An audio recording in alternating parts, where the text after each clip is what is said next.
Warning: the following program may contain material not be suitable for all audiences.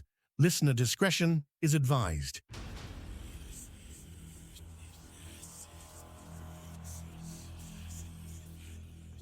They say for every light in this world, there is a shadow waiting to reclaim it. We've been told what to believe, what to fear, and exactly where the boundaries of real end. But tonight, we're crossing those lines. From the whispers in the attic to the lights in the desert sky and the entities that walk among us, we are stepping behind the veil. Transmitting from deep within the mountains of West Virginia, it's time to seek the truth. This is Let's Find Out with Diego. And now, here is your host, Diego the Podcaster. On this episode of Let's Find Out, our guest is an author, an independent researcher exploring the crossroads of history, science, and unexplained phenomenon. Raised in the Ozarks, he studies folklore, anomalous experiences, and enduring mysteries.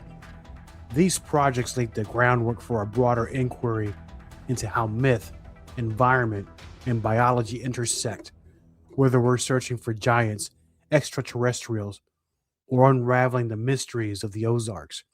You know our guest is right in the middle of them all. All this plus more.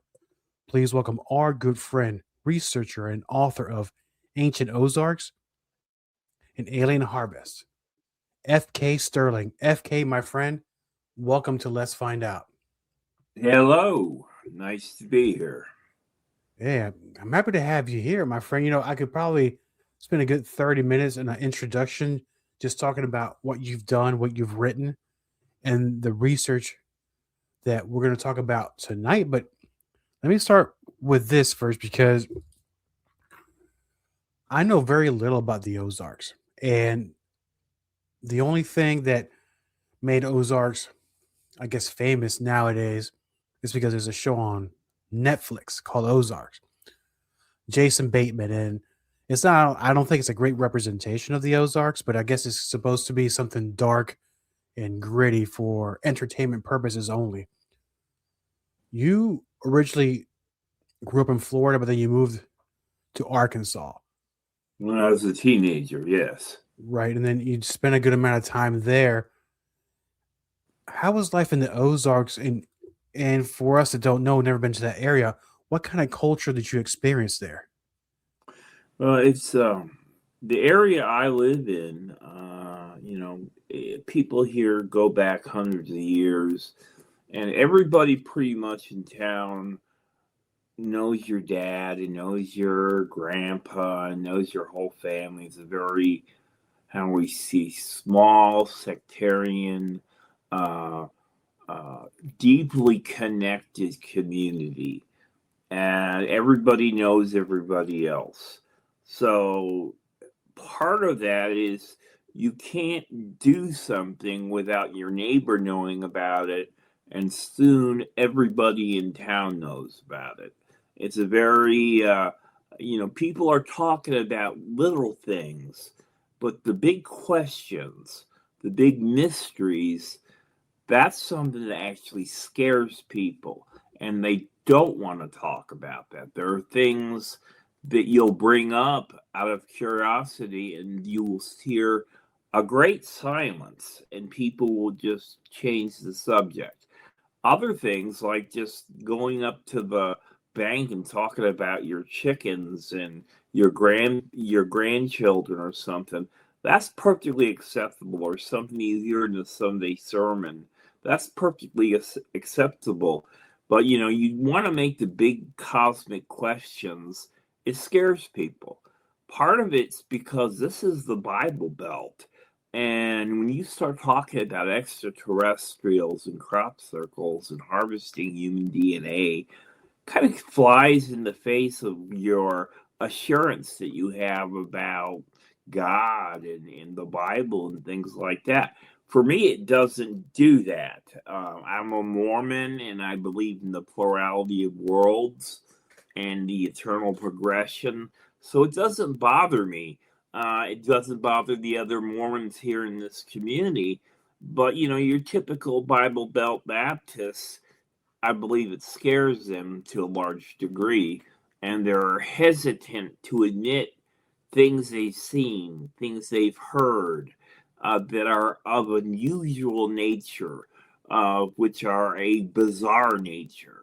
And it is something that I needed to investigate further and kind of attempt to break the silence. The Ozarks are not mountains. They are exposed rock from a prehistoric inland sea, a shallow sea that existed in this area during the Paleozoic and Mississippian periods of geologic time. And so over time, it eroded the limestone and the bedding and eventually shaped what exists today. The caverns, the cave systems, the mountains. It wasn't made by tectonic plate shifts and the coming together of those elements like the Appalachians or the Rockies. This is very primal. It's the oldest exposed rock formation in this North American continent, if not the world. And with what you just said there, you're talking about caves, you're talking about something ancient that people aren't quite ready In to talk ancient about. Ozarks, I talk about the mythology of the cave dwellers, and also this idea that the giants, the giant races of legend and of yore, protect hoards of silver and gold. And that's basically my take on the giant myth, combined with like the work of W.C. Jameson, who talks a lot about Spanish silver and Spanish gold. So I kind of combined the two and connected the dots between the giant myths, the cavern myths, and the myths of hidden treasure. A lot of the different elements that exist about the ancient Ozarks I pulled together. In ancient Ozarks, I try to give a very grounded view of these mythologies because while in the other books I kind of take the liberty to be kind of wild and speculative, in ancient Ozarks I try to make it more grounded in real archaeology. But definitely Alien Harvest goes to the next level and has some very wild speculations, and it's terrifying and horrifying. Gina at the Fox Den said I'm the next Stephen King, and I think that's the biggest compliment you could give me. And it is, I talk about corn stalks with embryos growing from it, and blood and human DNA within the vegetation and the crops mixed in there, 35% human DNA, as if they're just growing humans through the vegetation. And I talk about reports of human faces coming out of the corn and just distorted, bloody appearances. Talk about bobbies, as they're called, or these little gray aliens who are just swarms of them coming in and out of the crops and hovering above the crops. These several UFOs that are obviously flying saucers that can be visible hovering above. While you were growing in the Ozarks, and you were saying that a lot of the folks here didn't like talking about certain things. In that area, did you learn about these things as you were growing up there or after you moved from the area? After I moved. Okay. Yeah. Yeah, and it's just like, my first experiences of hearing about some of these stories are just from some of the kids at Harrison High. And so it just kind of went from there growing up. Like we have what is said to be a haunted church right here off the square with demonic possession and various other elements. It was said that the clan held meetings in its basement, and what went on there was so evil that it tainted the church for generations. They eventually had to close it and condemn it. Well, I can see why. With that kind of evil in that church, Yeah. that could bring an awful lot of negative, I'll say Yeah. negative energy, but we can go on and on with the horrible things that were going on at that time. So in that area, a lot of states are known for certain things. Towns are known for certain things. What are the Ozarks known for? Like here in West Virginia, we're known for Mothman, Bigfoot, and the Grafton Monster. One of the things that we're known for is the Blue Man, which is just another term, I believe, to say with Bigfoot. Another one is the Folk Monster, and that actually is been best represented in the movie from 1974, Legend of Boggy Creek. And then there is the Ozark Howler. Yeah. And that is basically a mixture of Scots-Irish legends of the Banshee, whose wail foretells the coming of death, and indigenous myths that could all the way go back to cultural memories of saber-toothed cats during the Paleolithic period. When you had great predatory cats, because the Ozark Howler is described as very panther-like, with big incisors and glowing red eyes. But unlike what we think the Smilodon had, which was more like a lion-type coloring, the Ozark Howler is described as jet black. So it's got this ominous, death-like presage appearance. Does the area have any kind of wildlife that would kind of resemble that? Maybe like a Well, large there's cat. been legends where there was a circus going through the Ozarks, and several wild animals got loose, including some panthers and a gorilla. And that might be adding to legends of Sasquatch and the Ozarks. So there's been a lot of speculation that there was just some animals that got loose during the many years of wandering circuses and that they couldn't contain. Now, there was an incident where they knew there were certain animals that got loose. They were able to kill the cats, but the gorilla got loose and they never were able to find it. So, and then there's bears. We have large bears. And that could be misinterpreted as a Bigfoot. But I think there's really truth to this speculation of Sasquatch here in the Ozarks because it's just so widespread. And like I said, for years it was called the Blue Man. But I think now with the term Sasquatch and Bigfoot, I think there's getting to be a great awareness that there is something out there. Todd Neese, who is a known eyewitness, was just telling me a couple months ago that his neighbor said that right in a bluff not too far from where he lived, there was a Bigfoot right there.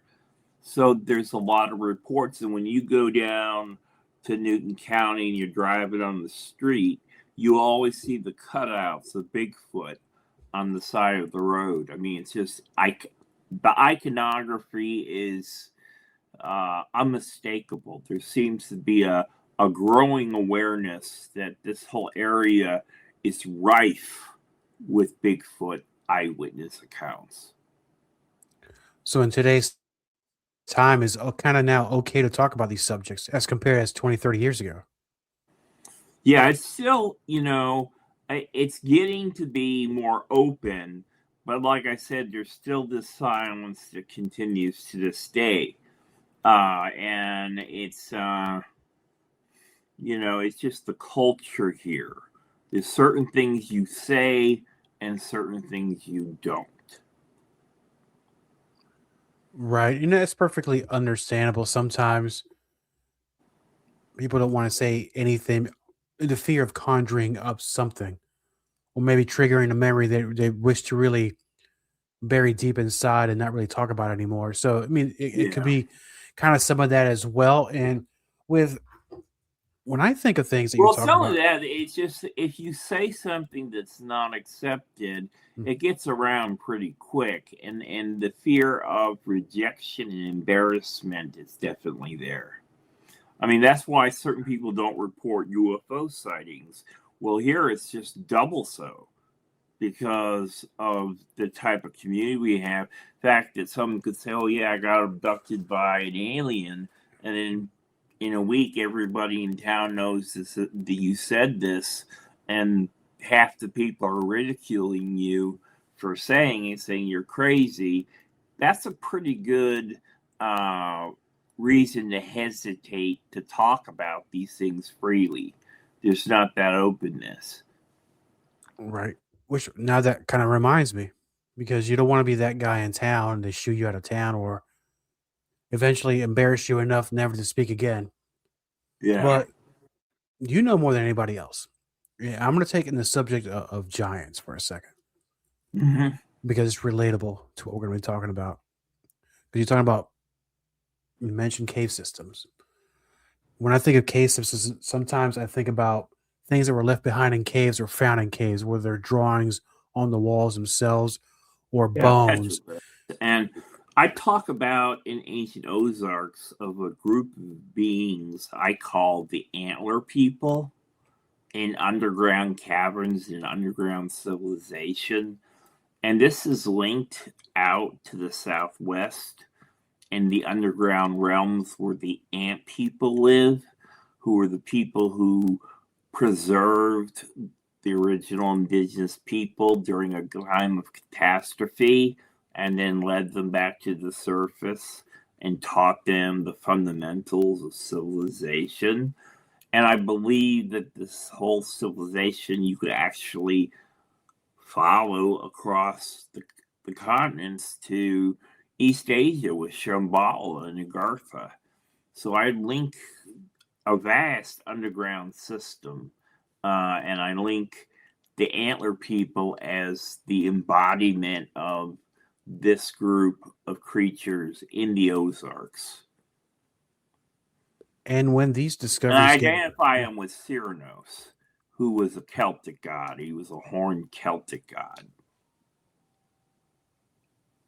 with these discoveries, and it's funny because when people report things, they feel they're going to be embarrassed, but there's other something more dangerous to being embarrassed is being found out in a sense of when either a farmer or somebody winds up in a cave somehow exploring, finds this, I'm going to say the bones of giants.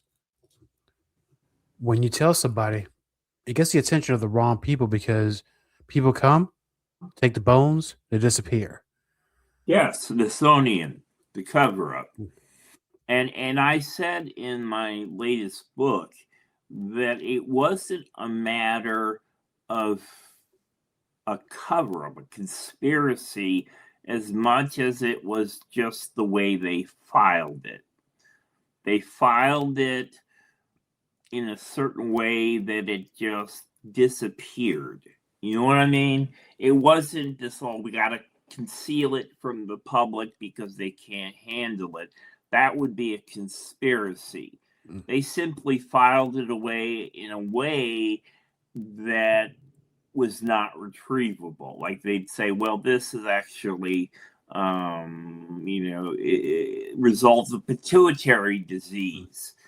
So then when you go back and you're looking for the bones of real giants, you can't find it because it's not recorded in the same way. Can I see what I'm saying? I do. So there's no record. Like it's not like they have a Dewey Decimal System for ancient giants or bones like that. Exactly.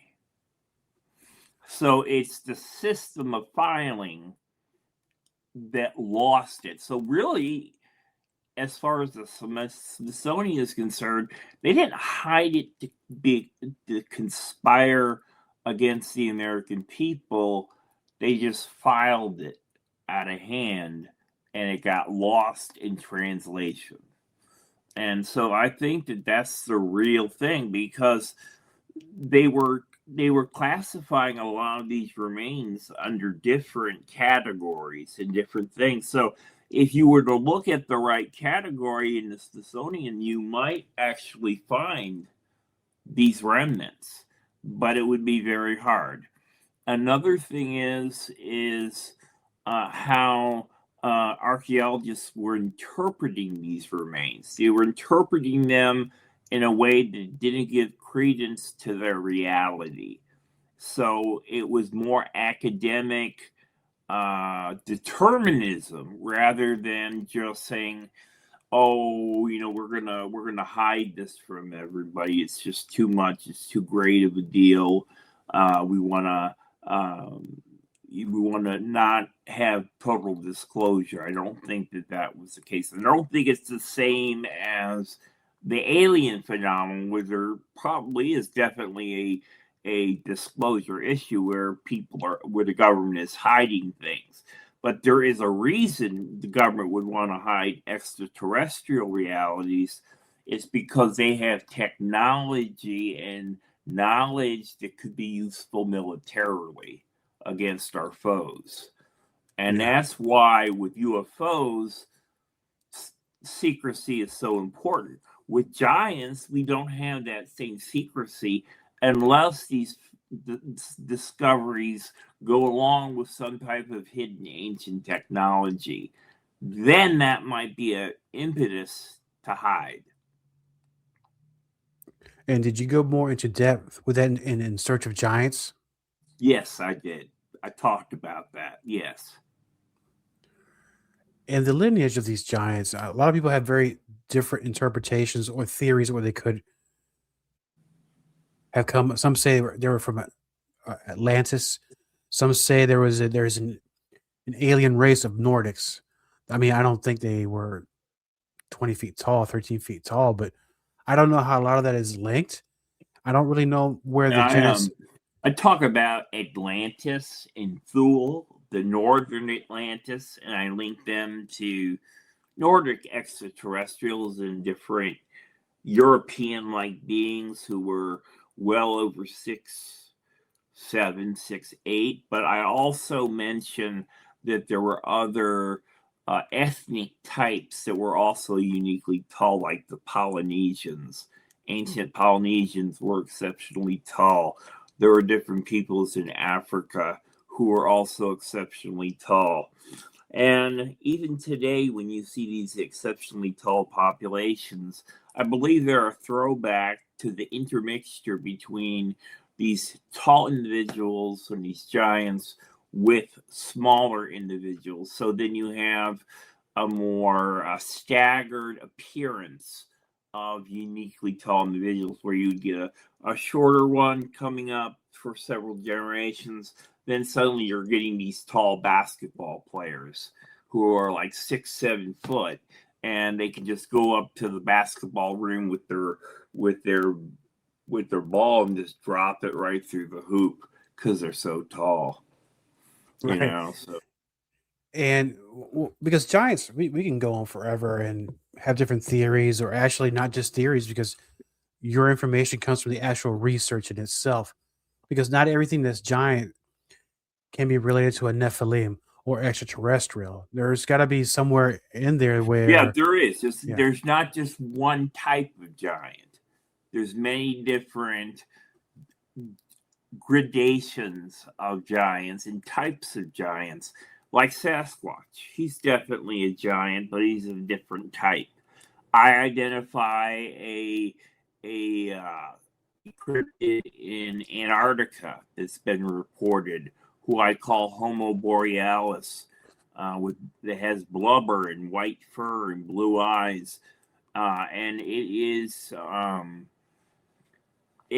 I believe, a hominin, and I believe it descends from the Denisovans who got into South America and made the cross right down there at the bottom when the sea level was lower, and it was shorter distance between the bottom tip of South America and Antarctica. There wasn't a land bridge, but it was easy to get down there, and Antarctica was much warmer. So they could go down there, they could survive, and then as it got colder, they began to adapt and evolve.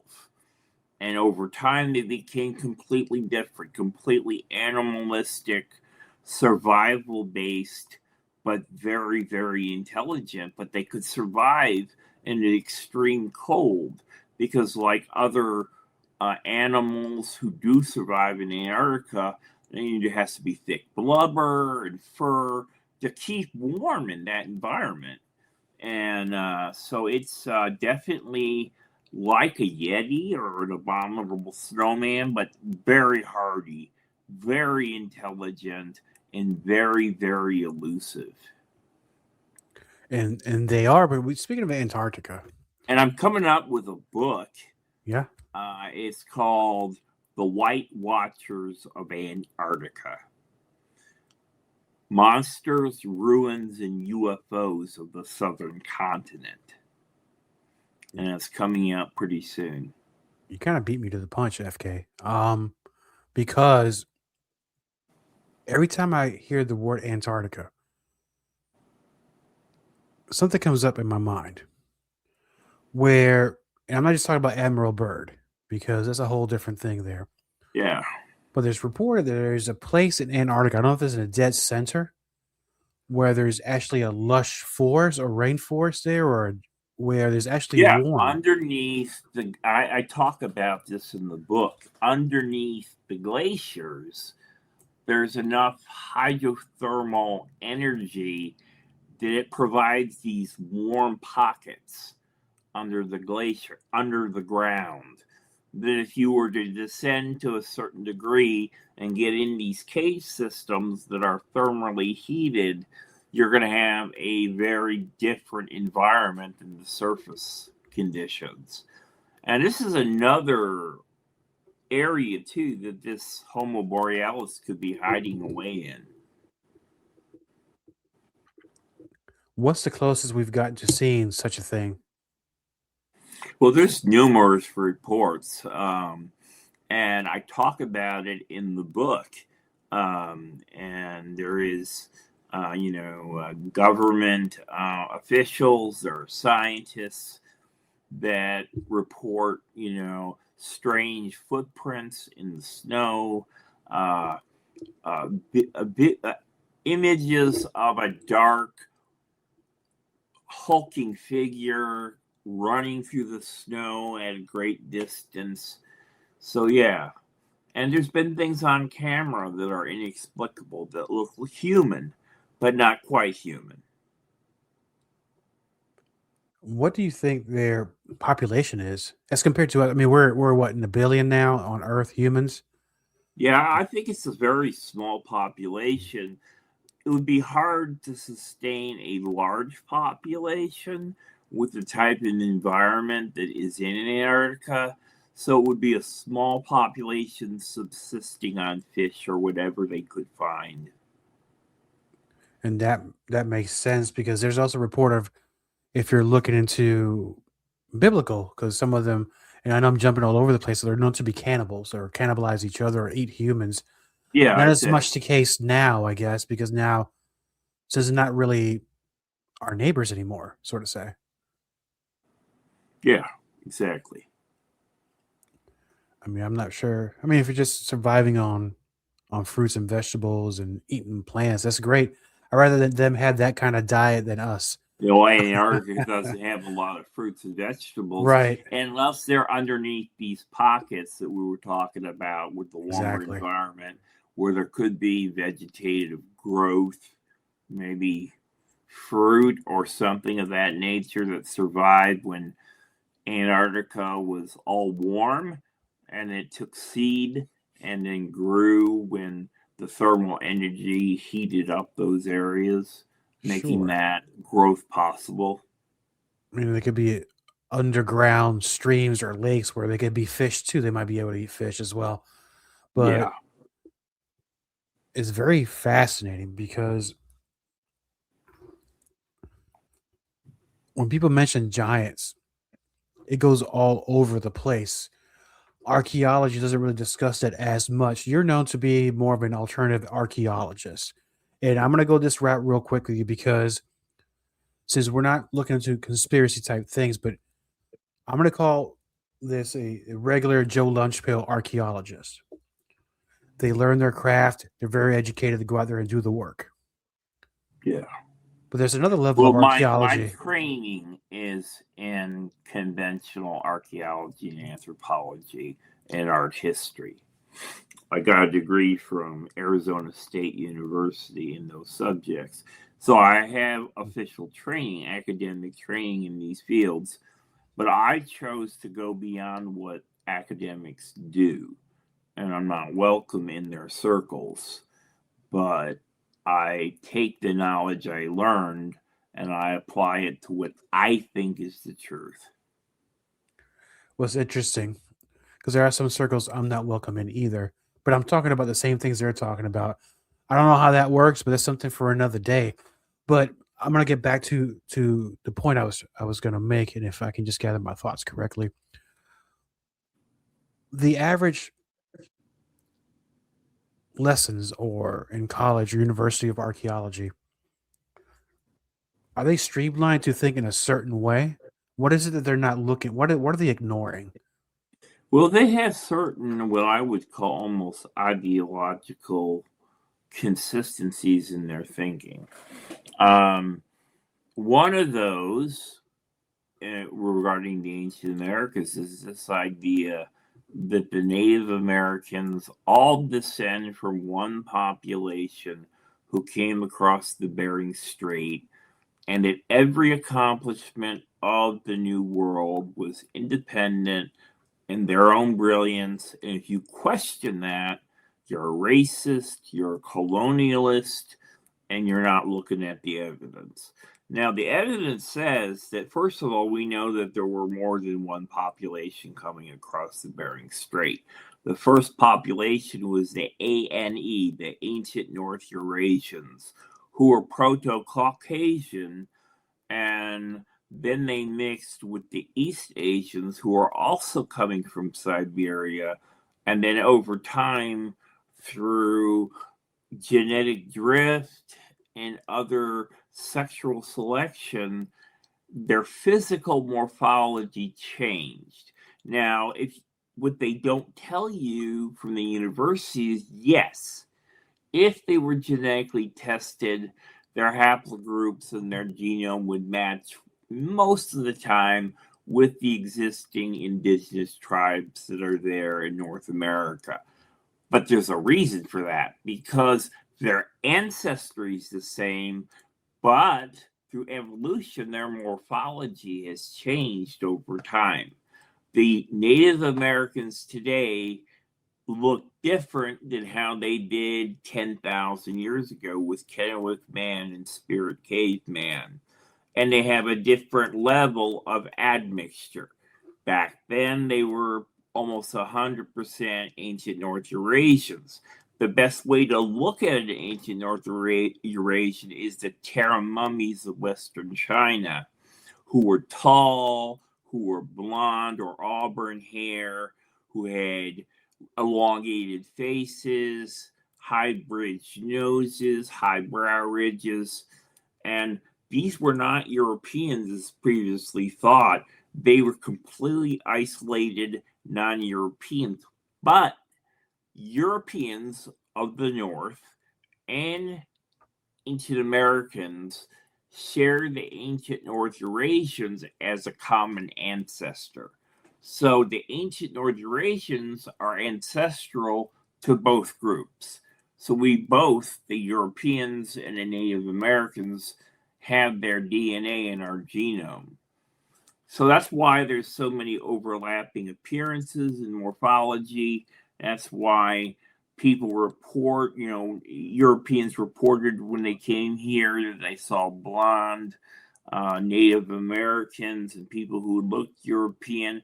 It's because of this ancient North Eurasian admixture, which is like 50% in ancient Americans.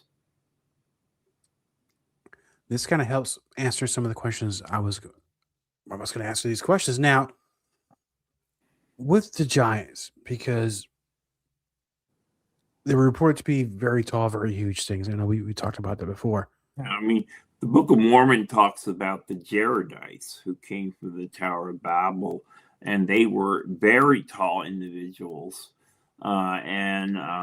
So, like, even in Egypt, they have a pharaoh with red hair that was 6'7". In Italy, they have another blonde mummy that was 6'7". In Northern Europe, the Cro-Magnons were about that height.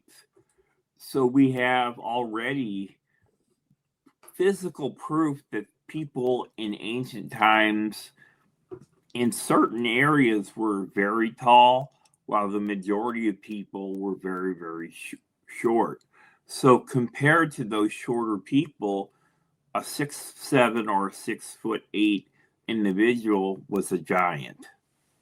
And I also believe they had advanced technology that we long since forgot over time through catastrophe or just losing, kind of like in the way that we lost technology from Rome after Rome fell. There was a disaster, and in that trauma, we lost considerable technology.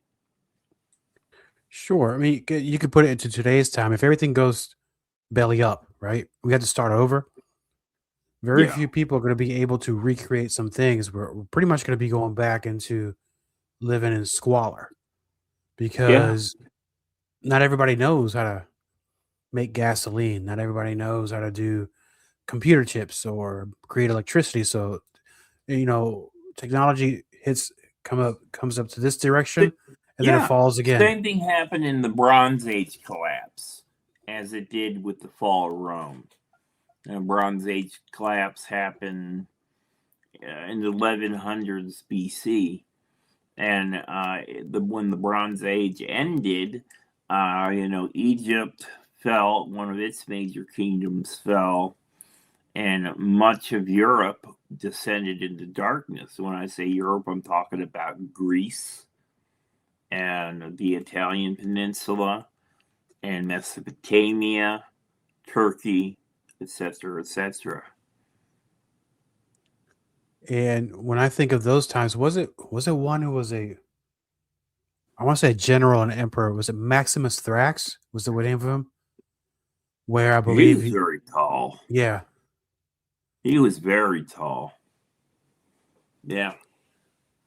So, and it is, you kind of helped me in my mind reveal something where, if I'm an average height guy, I'm not only 5'9", 5'9", right? To me, 6 foot is a giant to me. 6'3", 6'4", 7 foot are giants to me. When we're talking about ancient giants, we're talking about more than 10,000 years ago. The reported ones are 20, 25 feet tall. Was that never the case? Or they're only within... Well, the problem is that the amount of stress on the human form to be that height, to be 25 feet in height, would be enormous. And really, if they were that tall, the human anatomy would have to be different. The feet would have to be not human to hold the weight. Like an elephant, it doesn't have little human-like feet. It has to have a big, broad foot. So there would have to be some anatomical differences. It could just be like a large 20 foot tall human being walking around. Now, if you read the Bible and you read the Book of Enoch, you get the impression that these uniquely tall individuals did exist. The only thing I can say is if you look at a pre-flood argument, when there was a canopy, a different atmosphere, higher oxygen, we know from fossils that insects and different things got to be a very large size. So it's very possible that in the pre-flood, if that's the case, that there could have been individuals of enormous height. They just could have lived that way, and maybe it made it easier for their bodies to adjust. And they went extinct because when the environment changed, they could no longer sustain themselves. And that makes sense because the stories I've read, mostly when giants go to war with humans, it just seems like that they never really they got the short end of the stick, to tell you the truth, because I'm thinking if they're so powerful, so advanced, they didn't fare very well with humans when it came to war. So I'm thinking that perhaps there might have been a misunderstanding that these may not have been these titans size humans, maybe just regular 6'5", 7 foot humans, and Yeah, I who, mean, I think that yeah, that's in the case of Goliath, that was the hmm case. And I think the taller stature was an exaggeration. it makes sense because sometimes I don't know if I know people who played sports, and sometimes they say, "Man, we go to these out of town games, and these players look like they're twice our size, but they're pretty much the same size. It's just you're going somewhere you don't know, you're a little intimidated by your opponent. They're gonna seem gigantic up until you really start playing the game. It's like, hey, they're just like us, but that's neither here or there. But I want to circle back to Alien Harvest because I'm looking at the cover of the book. I love the cover of the book. You have the UFO, the beam of lights coming down. You see a crop circle, and the questions will be about crop circles. It's been a long time since I've heard a story about crop circles or seen anything. It seems that it kind of just petered out after like the 90s or early 2000s.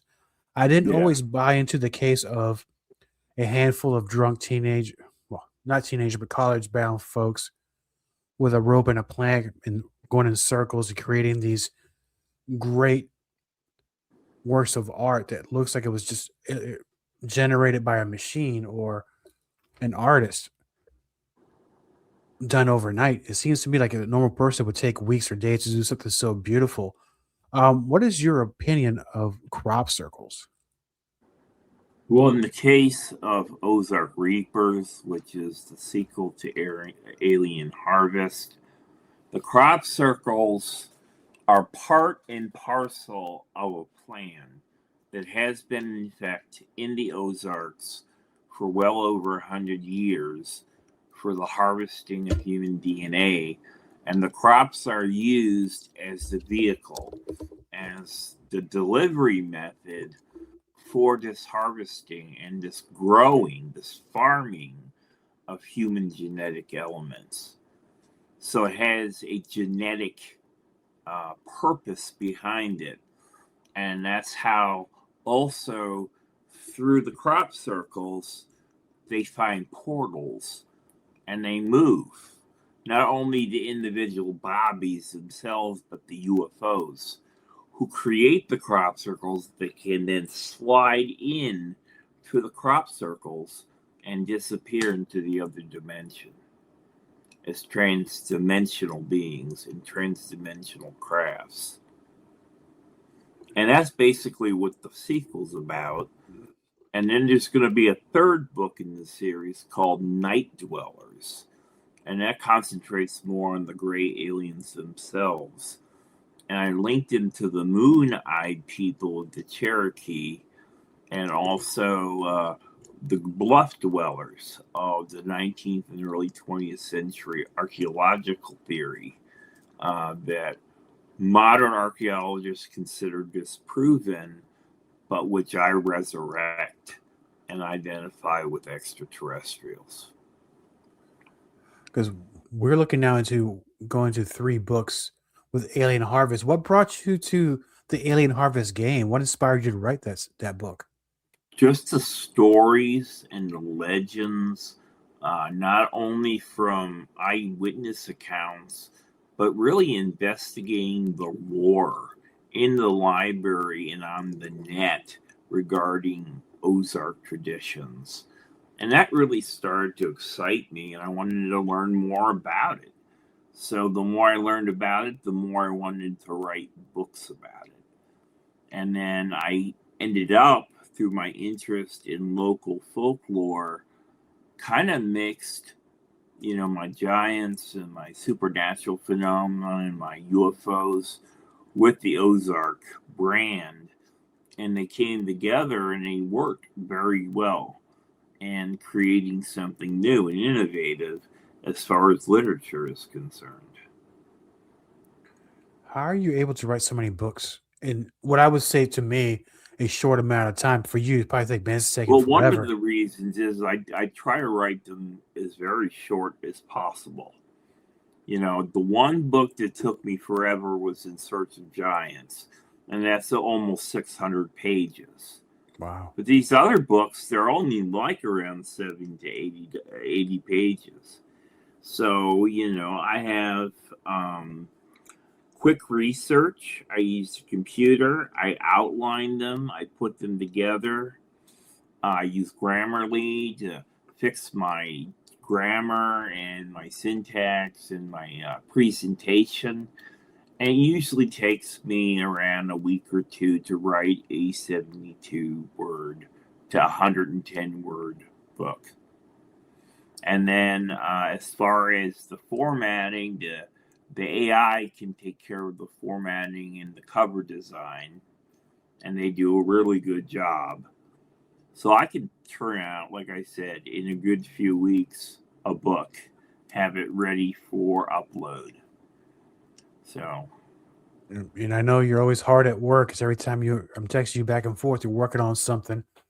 And if you were to write a book outside of the giants, extraterrestrial or supernatural, what else would interest you in writing?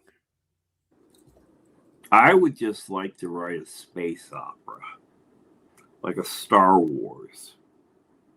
Something that is how Star Wars originally was, which was a fun, exciting, wholesome adventure that was not political, that was not woke, that wasn't about messaging or DEI, that was about having fun when you watched it or read it, and exciting and just an adventure where you lose consciousness of political messaging and you just enjoy the story and the adventure, which is really where Star Wars originally was. And then I'd say the prequels pretty much too, but then when they got into the sequels, yeah, you could see the messaging there. And even Andor, well, Andor is a great series. It's very political and it's dark, and it's not the fun, adventurous thing where you could actually have a good time. Like, you don't have a character like Han Solo and his partner Chewie who go back and forth and are almost like a humorous element that's natural, and you just love to hear the Slav and debonair and Rasky smuggler Han Solo. It was one of those things that were just so enjoyable to listen to. And without Han Solo, Star Wars wasn't Star Wars. Without Luke Skywalker and that innocence and that idealism and that longing for a better and more adventurous life, when that was taken out, and that whole mystique about manhood and coming of age, that's what drove Star Wars. When it became about, we have to have a woman as the main thing, well, we don't, because there's nothing wrong with having a male role or a male-centered story. But in today's time, if you have a male-centered story, it's immediately framed as sexist and bigoted. And that's just such a distortion of how things are. And then we were just talking on Drunken Cryptids about this, and I won't get too much on the soapbox, but so much of our Americana and our American mythology and American folklore has been taken out of the schools. It's been taken out of our cultural life. And the kids growing up know nothing about that. They can tell you about every little bit of culture from Somalia. They can't tell you anything about the American folklore. You know, it's definitely different times that we grew up with, a different world. And, you know, and I stopped watching Star Wars stuff a long time ago because, in my opinion, is just became more of a cash cow. I mean, they can put in something half-assed, and then people will watch it, and that's okay. But you know, is it okay? I don't know. You know, to me, Star Wars was sacred. It was something that was so profoundly unique. When they cheapened it, it was never the same. Yeah, I mean, but don't kill me though. But I was more of a Star Trek guy, and I watched everything Well, up Star until Trek Voyager. did the same thing. Yeah, because I love Voyager. I love Deep that. Space. Yeah, not Deep Space Nine. Yeah, I was gonna say almost say Babylon 5, and I'm gonna get like pitchforks, and you'll see the tiki torches outside on fires. Like you said, Babylon 5. Come on now. No, but anyway, so one last question before we go, and I'm gonna challenge you on this one. It's gonna be coming out of left field. If you and I would go to revisit locations in the Ozark, where will we eat? What's the cuisine? There is a place in Alpena. It's a diner, and it's on the right side of the road when you first go into town from Harrison. And they have corn fritters and fish baskets and these burgers. They're double burgers with double fried eggs on them. And if you've ever had a delicious burger, that's a delicious burger, and that's a great place to eat. Well, then I guess I know where my next trip's going to be. My friend FK, it's always great talking to you, not only on the show, but also when we text each other back and forth. We encourage each other's work, and I always appreciate the things you say to help me along too. So, man, when the next books come out, let's come back later this year, bring you back on, let's talk about them. All right, sounds good. Thank you, my friend. Copyright Diego the Podcaster. All content for Let's Find Out is the property of Diego the Podcaster and is served directly from our servers with no modification, redirects, or rehosting. All celebrity impersonators are paid performers. The impersonated celebrities do not endorse or promote any views or opinions expressed by our guests, Diego the Podcaster, or Let's Find Out. The information shared on Let's Find Out with Diego is provided on an as-is basis, with no guarantees of completeness, accuracy, usefulness, or timeliness.